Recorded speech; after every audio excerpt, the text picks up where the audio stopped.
Okay, now let us solve the question number 3. I think it's too small. Just a second, let me zoom it. Yeah, I think you can see it right now. Says that G be a group.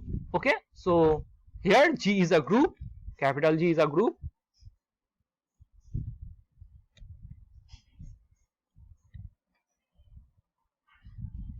Okay, so capital G is a group. So there are four, G has four, so more precisely G satisfies four conditions. Option 1 is G is closed with respect to some binary operation. Option B, G is associative with respect to that binary operation, right? Option C is G contains an identity element with respect to that binary operation again. And option D says that each element of G has an inverse with respect to that operation. So these are the four conditions satisfying by G. Okay, she says that, and let AB belongs to G. We are taking two elements, AB belongs to G, and define a relation A rho by A related to B whole if and only there exists an element X belongs to G such that A equal to X B X inverse. Okay, so they are saying that A, just a second, A related to B if and only if there exists an element X belongs to G such that A equal to X B X inverse, right? So they are saying that rho is reflexive only. Option B says that rho is only symmetric relation. Option C says that rho is transitive relation. Option D says that rho is an equivalence relation. Okay, so you cannot solve this question by observing the options only. You have to solve it. Okay, so let us solve this question. First of all, we have to check that reflexiveness of rho. Recall the definition of reflexive. A relation rho is called reflexive if and only if for each element A related to A, for all A belongs to that set. So A related to A for all A belongs to that set, then rho is called reflexive, right? So first of all, let us take an element, let A belongs to G, right? So we have to check whether A related to A or not. So if A related to A, then we have to write A is equal to some X, A X inverse, right? So we know that as G is a group, then G must contain an identity element. So we can write A is equal to E inverse, right? Where E is the identity,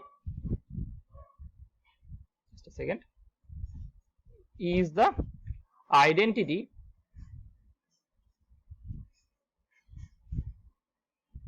where E is the identity of G. So A equal to E inverse, right? So we can say that therefore A related to A for all A belongs to G, and hence rho is reflexive, right? So rho is reflexive. Now whether, let us check whether rho is symmetric or not. What is the definition of symmetric? Recall, a relation rho is called symmetric if A related to B implies B related to A. Okay, it means if A knows B, then B must know A. Okay, so let us start. Let A comma B belongs to G with A rho B hold.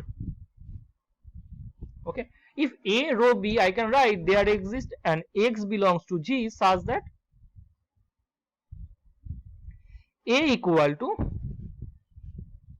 X B X inverse, sorry, X B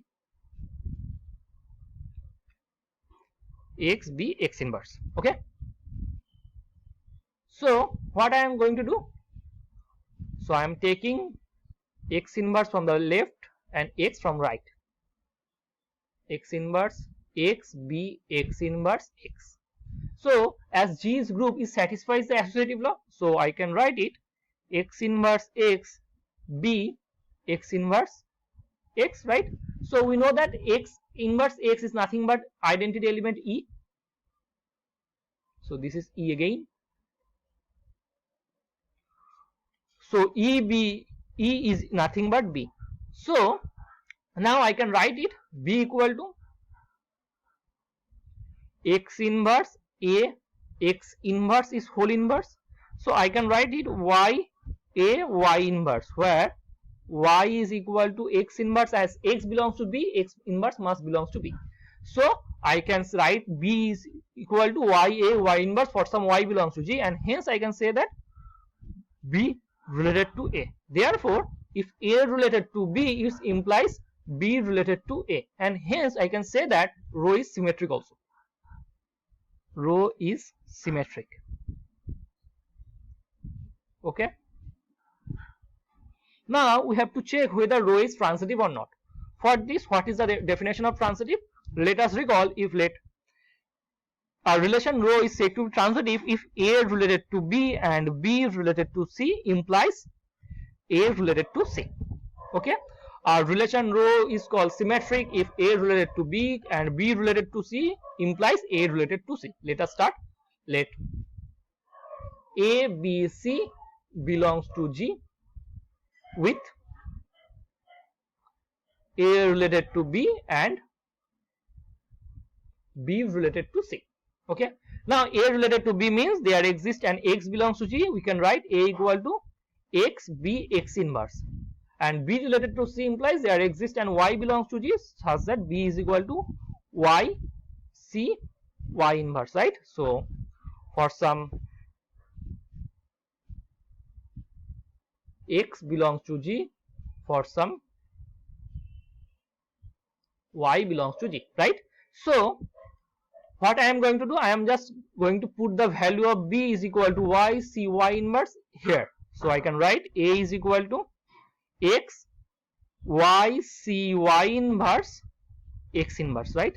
So I can write it by using associative law, X, Y, C, Y inverse, X inverse, right? We know that A, B whole inverse is nothing but B inverse, A inverse. So I can write it is X, Y, C, X, Y whole inverse. So I can write it Z, C, Z inverse, where Z equal to X, Y. Now as X belongs to Y, as X belongs to G and Y belongs to G and G is glued, so G is closed with respect to this operation. So this belongs to G. So I can write A is equal to C, Z, C, Z inverse for some Z belongs to G, right? So I can say that rho is transitive also. Now their rho is reflexive as well as symmetric as well as transitive, and hence I can say that rho is an equivalence relation. Valence relation, right? So let us see the options.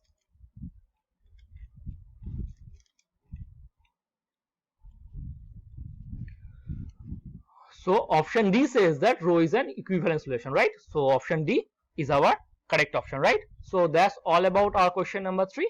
Now let us solve the question number 4.